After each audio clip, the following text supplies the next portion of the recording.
Welcome everyone to another Select webcast. My name is Todd Harris, Head of Marketing at Select, and I will be your host today. I'm joined by Jim Bengier from Bridge Solutions Group and Sean Gouldson from Select. On today's webcast, we are going to give you a new outlook on order management, fulfillment, and more specifically, ship from store. So if you're here and you have a ship from store program in place, or you're even looking at one, this is probably a good, definitely a good webcast, a bit of content for you to consume this afternoon. So that said, before we get any further, let's introduce you quickly to Jim and to Sean. First, we'll introduce you to Jim. Jim has over 25 years of retail experience and omni-channel forecasting, location management, and executing on the customer premise. His diverse supply chain background includes e-commerce, specialty discount, mass merchandise, and off-price retailing. And as the VP of Fulfillment for BestBuy.com, he designed and implemented one of the earliest buy online, pick up in store processes, which is still in use today. And I know I've used that several times. After 8 years at IBM, Jim joined Bridge Solutions Group in 2015, and his engagements have included Abercrombie & Fitch, Target, IKEA, Urban Outfitters, and Williams-Sonoma, to name a few. And Sean is the Director of Retail Technology at Select. He brings 2 decades of experience in retail and e-commerce, utilizing much of that experience to help customers understand how to take advantage of the solutions that Select offers. Prior to Select, Sean held a variety of sales and technology evangelism roles, most recently leading the Oracle Commerce Sales Consulting team for North America. And Sean holds degrees in anthropology from Harvard University and computer science from Boston University. So guys, it's great to have you here, and thanks for joining. Thanks, Todd. So just a few things, guys. Before we get started, we have a little bit of housekeeping. All lines are muted. If you want to submit a question, which we completely support, and we encourage you to do so, you can do it in the Q&A tab that you see in your lower right there of your panel. This is being recorded. We'll have it available for replay in the next 24 to 48 hours.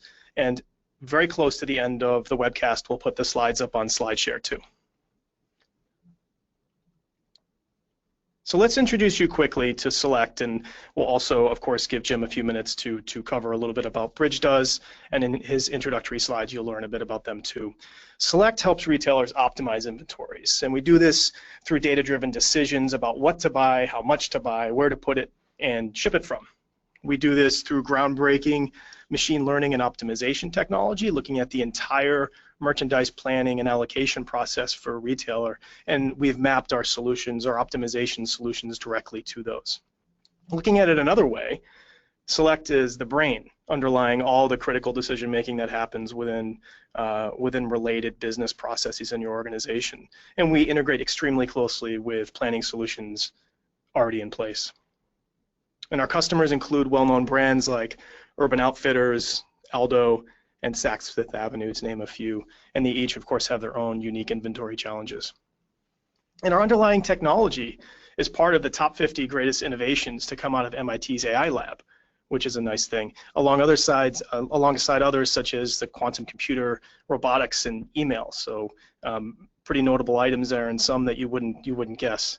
And recently we've been included in 2 Gartner reports. One is the Cool Vendor in Retail Merchandising, and the other is the recently released, as in last week, the Magic Quadrant for Merchandise Assortment Management Applications.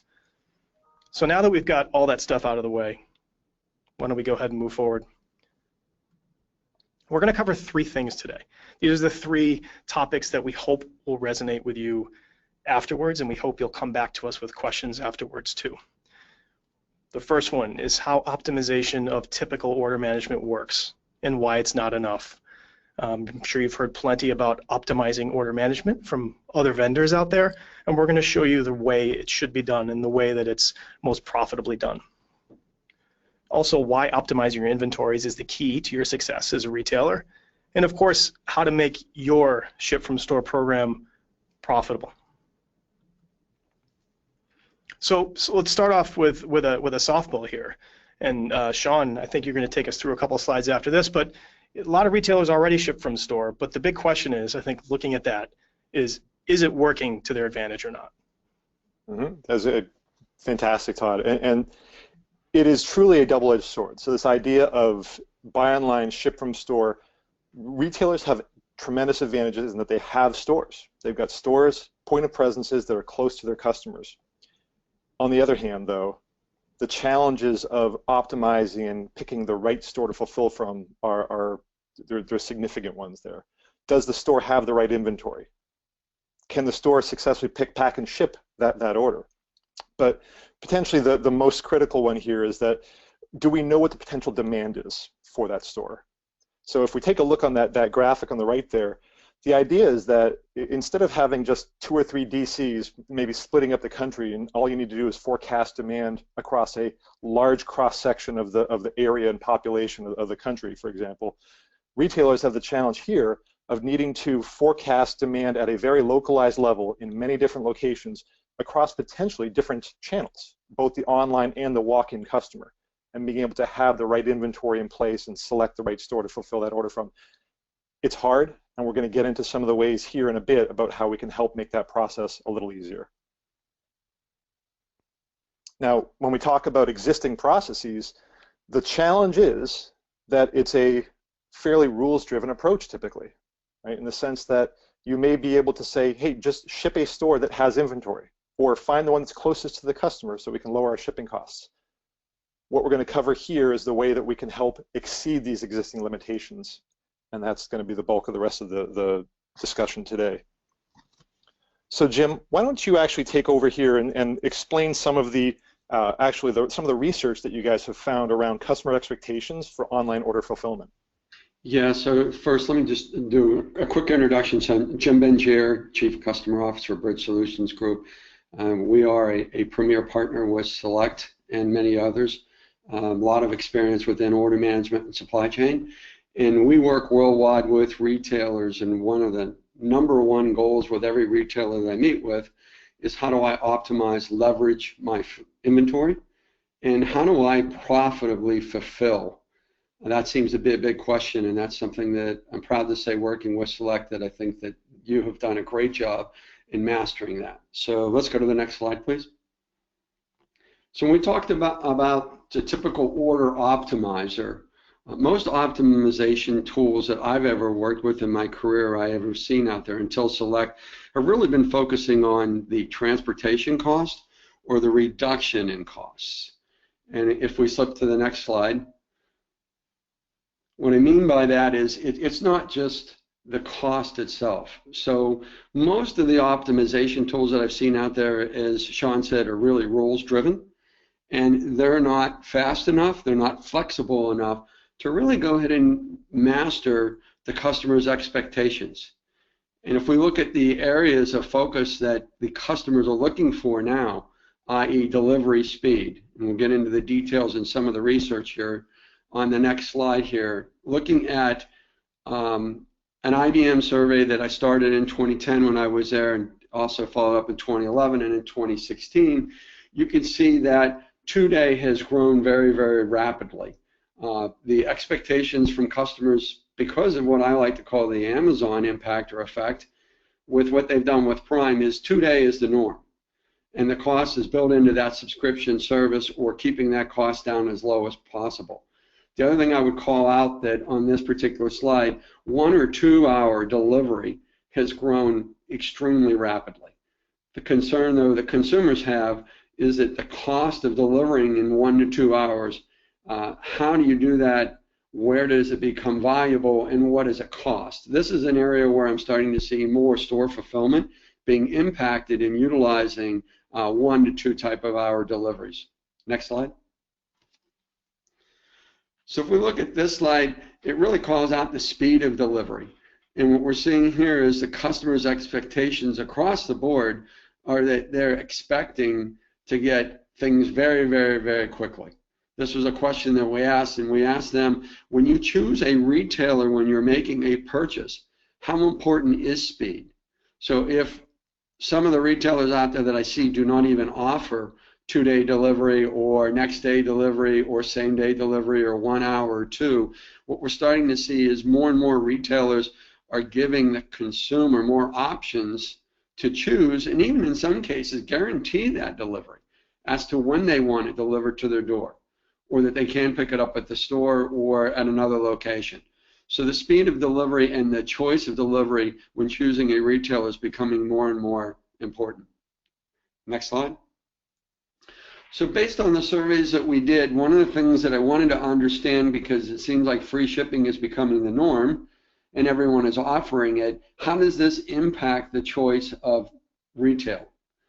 And what we found is that consumers said, 77% of them in fact, that if you have the same item, same price, and one is offering free shipping and one is not, I will choose the retailer that's offering free shipping. Even if I have a relationship with that other retailer, I still will go ahead and choose the retailer that I've not done business with just because they offer free shipping. Next slide. So forfeiting of sales because of shipping cost. This is a very important slide in that when you think of the cost and the detrimental effects of the cost, in a lot of cases you don't know the cost of shipping until you get into the cart. Hence why more and more consumers are looking from deliveries from the store so that they can get it free. They don't pay a shipping cost in most cases, and that they know that they're going to get that particular product faster because the concept is that the stores are closer to me rather than shipping it from a warehouse or from a vendor. And what we're seeing here is across the board for every age group, and the older that you get, it seems like the higher the forfeit is. What I can also tell you in the research that I've done is that most retailers get 2 times to make a mistake. So if I have a mistake in the shipping cost or a delay in my shipping, the first time I'll generally let it slide. The second time, I'm going to go ahead and start looking for another retailer to shop at. If you look at the next slide. So delayed delivery. This is a #1 crucial pain point for retailers and consumers, and you can see the expectations below 40, the age groups, regardless whether it's male or female, are very, very high, that they do not want to have a delayed delivery. They do not want to have to call the call center and understand where my order is. Hence, another big reason why we're seeing more and more shipping from stores, because we're seeing that that product is generally available, it can get there faster, and there's going to be less likelihood of a delayed delivery. So that's putting more and more pressure on the stores and the time to deliver. Next slide. So to kind of summarize, what I want to call out here is that these are 5 of the benefits that I see that are rapidly impacted because of the customer's expectations increasing within store fulfillment. And what I'm starting to see, and what I'm proud to say working with Select, is by leveraging different sources of data and predicting the demand correctly. And what I mean by that is really an end-to-end demand. As you heard Sean say, it's predicting the store's demand with customers even walking into the store and what that is going to be as far as a pickup for a transaction, cash and carry type of thing, or an in-store pickup, or a ship from store, etc. Understanding and predicting this all correctly end-to-end, not only for historical data, but using future demand, is really critical in predicting how you should ship and doing it profitably. And these 5 areas is where I've seen a lot of impact with working with retailers and some of the achievements they've had. And I'm going to turn it back on to Sean, and he can go ahead and go into more details about Select's product. Great, thanks, Jim. So, as Jim mentioned, the expectations are only going to get higher because of consumers. The competition's growing, et cetera. How can we help? So, this area of fulfillment optimizations, one of Select's solutions, what we're doing is we're using our ability to predict customer demand, not just forecast it, not just use a trend from last season to this season, but to actually forecast localized demand at an individual store level to identify which stores potentially have more inventory than their local demand requires. That's the first thing that we're going to use for this. The second, and this is just as important, is the ability to balance multiple competing objectives. So when we talk about different objectives like shipping costs, like delay to the customer, reducing split shipments, et cetera, and we're going to go into these in detail in a bit here, how do we balance all those? How do we find the right store considering multiple potentially competing factors to identify the one that's going to be right overall and is going to give us the best overall economic benefit in the end as a retailer? So let's go to the next slide, Todd. So why is this so important? And this should be somewhat of an obvious example here based on the fact that we have people actually listening to this webcast here. But because of the benefits that Jim had mentioned earlier, how can I help exceed customers' expectations by getting their purchases into their hands faster at less cost and potentially and ideally getting more benefits financially as an organization as a whole? It's a hard thing. It's important, but it's hard. How can we help you achieve that? So first of all, why is it hard today? And these are also, I'm going to go through these in a little bit here. Traditional order management systems have been a typically priority rule-driven approach. So you'll oftentimes need to identify one factor that you want to focus on, build a rule around that, and then see if you can build additional rules after that to affect other things. That's a really hard thing to do to balance out how those rules are operating. That's the first issue. The second one here is this idea of being short-sighted, or to phrase another way, not predictive. But the idea of short-sighted is not just in prediction, but it's being able to identify what is the potential outcome of risk of an action today. If I do something today, does that potentially incur more risk in the future? And this is really important in things like splitting shipments and delays.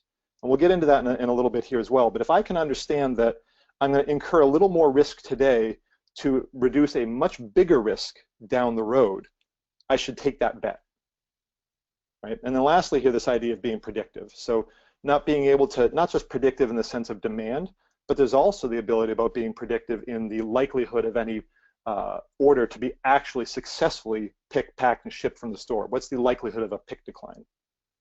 Let's go ahead, Todd. So when we look at this idea of balancing rules and balancing one extreme against another, the idea is that I can either typically optimize for something like weeks of supply or inventory. If I'm looking at my stores and I want to find a store that had inventory, I can do that. That's just a binary condition. Does that store have inventory or not? But what we're looking here is a slightly more nuanced approach of weeks of supply. How much inventory do the stores have? And being able to do that, that is something that existing systems have been able to do. But now let's balance out another axis there, this idea of throughput, right? So instead, being able to maximize the number of orders that are actually fulfilled from store on first try. How many orders can I actually get when I get one from the online e-commerce system? How many can I actually give to a store and have them ship it out first try? Even just trying to balance those two things is extremely difficult. Being able to just get the order out, but also being able to try and say, is there enough inventory in the stores to be able to do that? So if we go ahead, the approach that we're taking at Select, and this is a relatively simple one in the sense that we're just looking at two of those axes here, two of these competing demands. If we take a look at weeks of supply or inventory to satisfy local demand, we also look at throughput, being able to get those orders through the stores. If we were able to give up a little bit of each of those, we can actually achieve a better balance.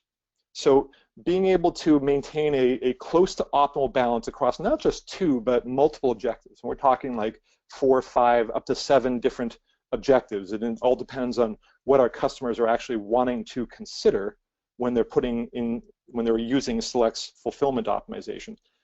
This is actually a patented approach. So this is based on some couple different lines of academic research and patents. The ability to optimize against multiple competing objectives is one of the unique areas that Select brings to bear here. And this is the way in which we can achieve benefits in multiple different areas, like throughput, like pick declines, without sacrificing the cost to fulfill. So let's go to the next slide here. So let's walk through a simple scenario here. So first off, an online order comes in. This is actually where the existing OMS would actually leverage and work in complement with Select. So Select does not replace an order management system. It's actually a complementary or an enhancement for an existing order management system via simple real-time web services APIs that just plug in very seamlessly and quickly. And we'll discuss implementation times a little bit later. But when that comes in here, when we get an order that comes in from the OMS, Select will immediately return a store to fulfill from. Now, one of the things that we're doing during that process here is that we're evaluating, in this case, 3 different options. We've got a warehouse, we've got 2 different stores.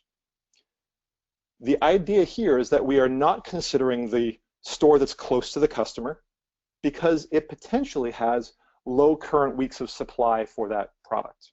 And this is looking forwards with predicting demand, both local and future upcoming e-commerce orders.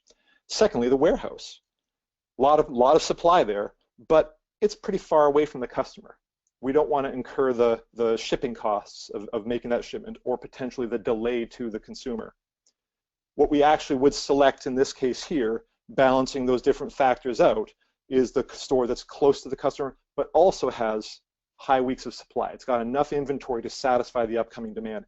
And that store may still be a little bit farther away to the customer than store 2, the one we discarded, but overall, balancing all those factors, it's a better choice. So what is the potential opportunity here? What are the results that we see? So these are based, I'm going to go through the metrics on the right that we're actually using to measure and optimize against, and they then incur and give you benefits. So if we look at prioritizing stores with higher weeks of supply, so the metric there is just how much inventory does the store have, and how does that compare to the predicted upcoming near-term demand for that product across any different channel. Secondly, metrics around pick declines. So the idea of a pick decline is that an order comes into a store and the store manager may or may not have the option to decline that order. If they think that they've got a hot product and they want to reserve that product and they're measured on their in-store sales, they may decline that. So this is where the idea of optimizing around reducing pick declines can actually improve the speed to the customer for the order there. Same thing with throughput, just being able to get more orders fulfilled on first attempt. Reducing the shipping delays, pretty self-explanatory there. Reducing split shipments. So the idea of being able to take an order that has multiple different line items in it and find the store that has the right enough of those items so they can ship both of them together, that's going to be an important. And then lastly, but also very important, overall we want to try and monitor and reduce shipping costs. So these are some of the metrics that we're evaluating all the time in each decision. And what are the benefits that they have? So I want to focus on not just the cost improvements or the cost reductions that Jim had mentioned earlier. Those are important, but that's missing the bigger picture. The bigger picture is that you can actually help both improve your customers' your customer satisfaction by giving them orders faster, but even more importantly, you can actually improve inventory turns across the whole chain. You can actually be taking inventory from places where it would not normally sell at full price and use that to satisfy your online orders. And this is where some of the real economic benefits come to play here. Hit the next slide, Todd. So this is actually a case study that we're going to walk through of a customer, a footwear retailer using Select. And they wanted to have us come in here and they wanted to help operationalize a way to get better decisions for which store to fulfill online orders from. The big number there, in the first year, we're talking $3.5 million of increased gross margin because of being able to better optimize the right store that they fulfill their online orders from. $3.5 million in the first year. So this is a fashion footwear retailer, Canada and United States, 1,000 locations plus. And when they were implementing Select, what we actually did was we used it to measure the impact and the difference of applying Select's optimization logic versus the existing incumbent approach, the rules-based approach that they'd already been using. So the implementation was with Sterling OMS in this case here, and we let both of the systems run in parallel while we measured it and until they were satisfied. Then we switched over, used select, but still measured what their existing OMS would actually have done. So the summary of the results here, if we look at those optimization factors on the right, those 7 factors, the thing that was different for this customer that we hadn't seen before with previous ones was wanting to really look at that pick decline rate. So this was something that we were able to easily incorporate into the optimization process here. But I'm going to walk through some of the benefits that we saw here. So first off, throughput, 28% increase in throughput. So they were just getting almost 30% more orders through on first try. The average weeks of supply, the fact that that rose, what this means is that Select's decisions were picking products from stores that had higher weeks of supply for those products.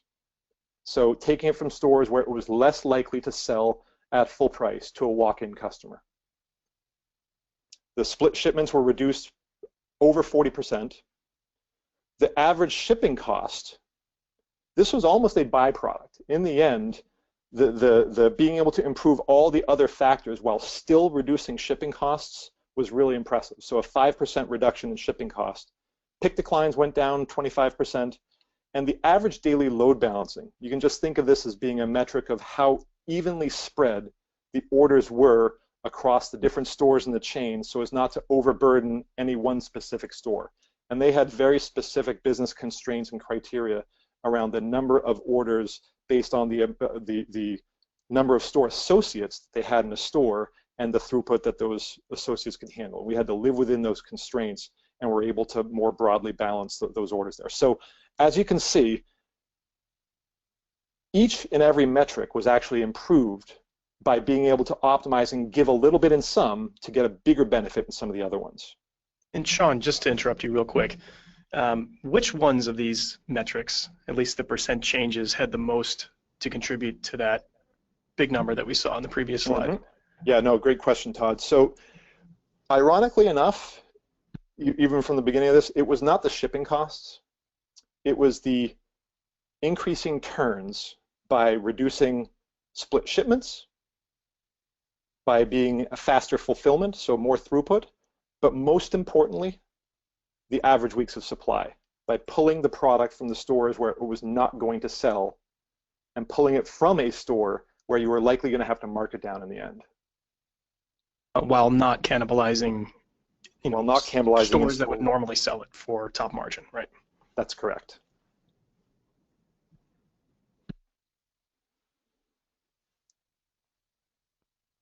So why don't we pause for a second here, try to sum this up in our heads, because that was a lot between what Jim and Sean went through, and I think ending on the slide we were just at, Sean, was a lot to consume. And just to remind everyone, we are going to send this out so you can digest some of those numbers on your own and make your assumptions as to how that 3.5 million actually happened.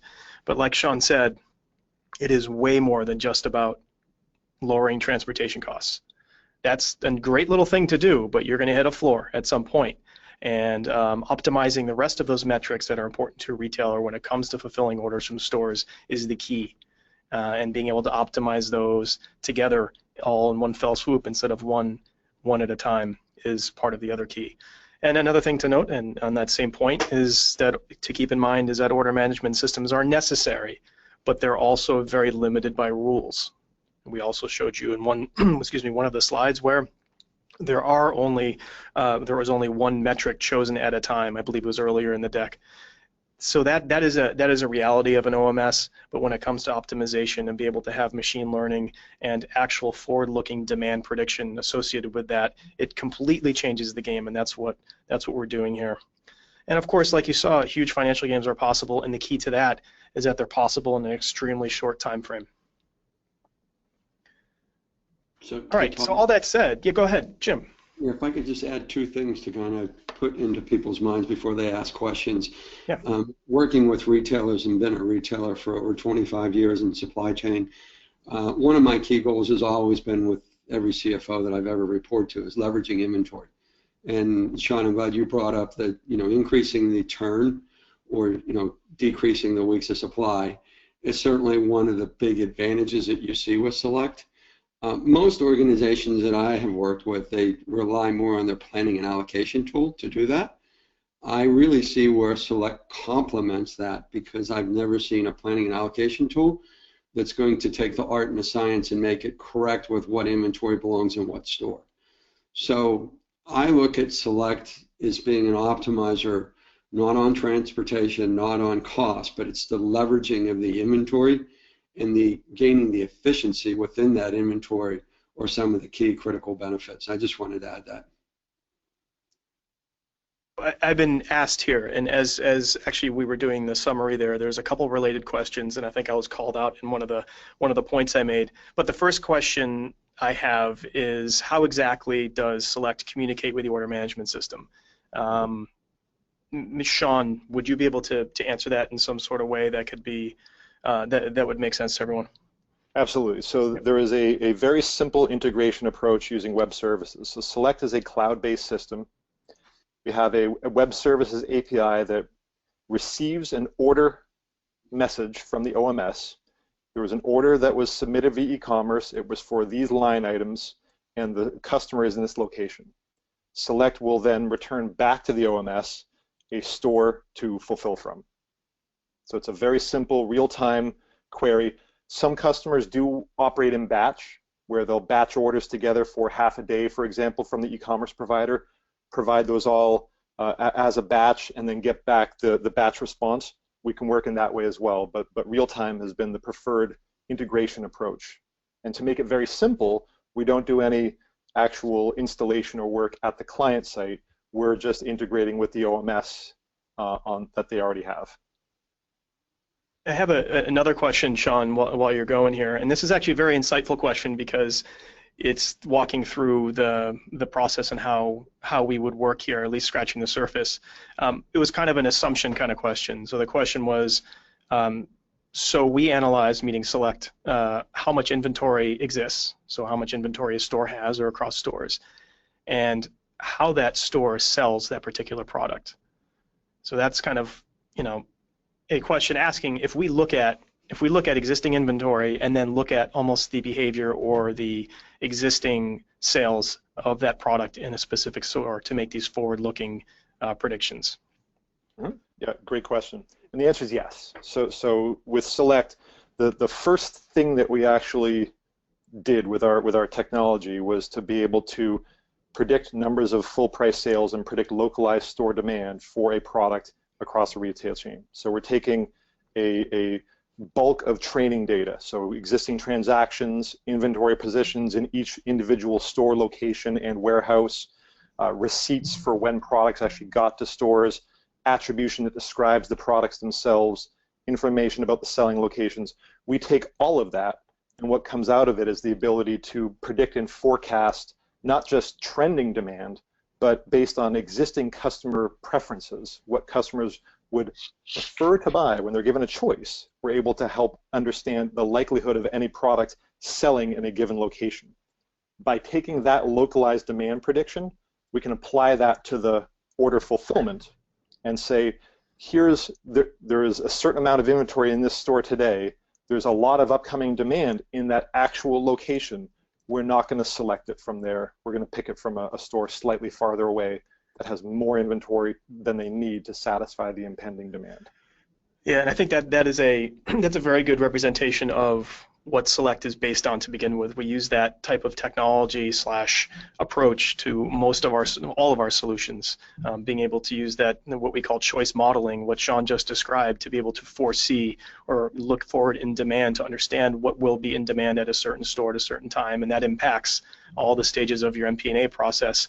And that is an answer to a question I also got before about what makes us different, because there's lots of, at least in the past couple of years, there's lots of companies bubbling up that say they do AI and machine learning, and how do we differentiate ourselves? But that's exactly how we differentiate ourselves. And there are several, just to add to that, and I think we had a slide earlier on, or at least mentioned it, we have several patents filed to these capabilities. So we are firmly in place of that, and we're happy to get deeper into that for the gentleman that asked that question.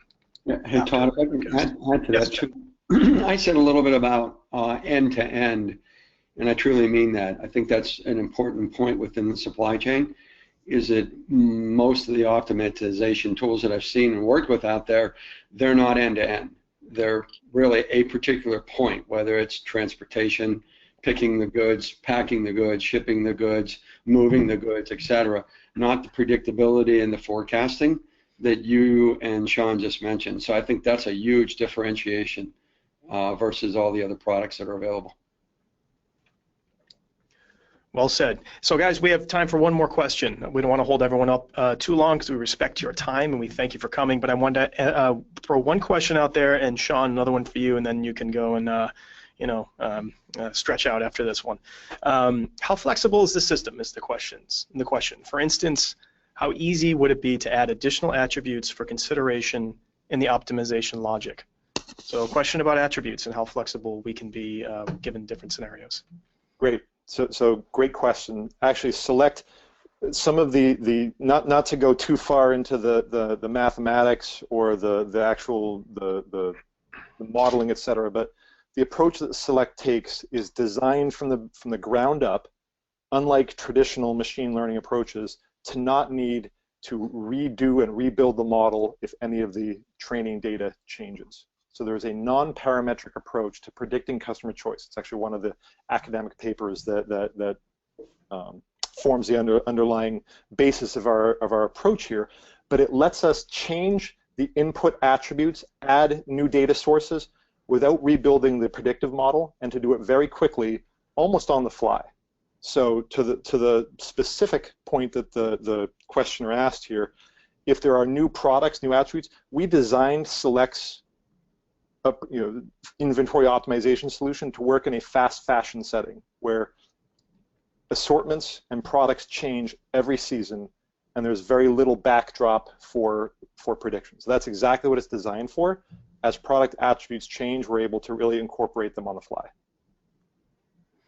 Thank you, Sean. So, Jim, unless you have something you'd like to close with, I can throw it back to you for a minute if you'd like to close with anything specific or any response to any of those topics or questions that came up. Yeah, I just would like to say, first of all, I want to thank everybody for joining this. I'm extremely excited and to represent Bridge and be a partner with Select.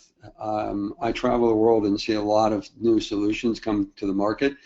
I really believe with what I'm seeing and what I'm hearing and the results that Select has driven that it is a product that people should look at and be aware of.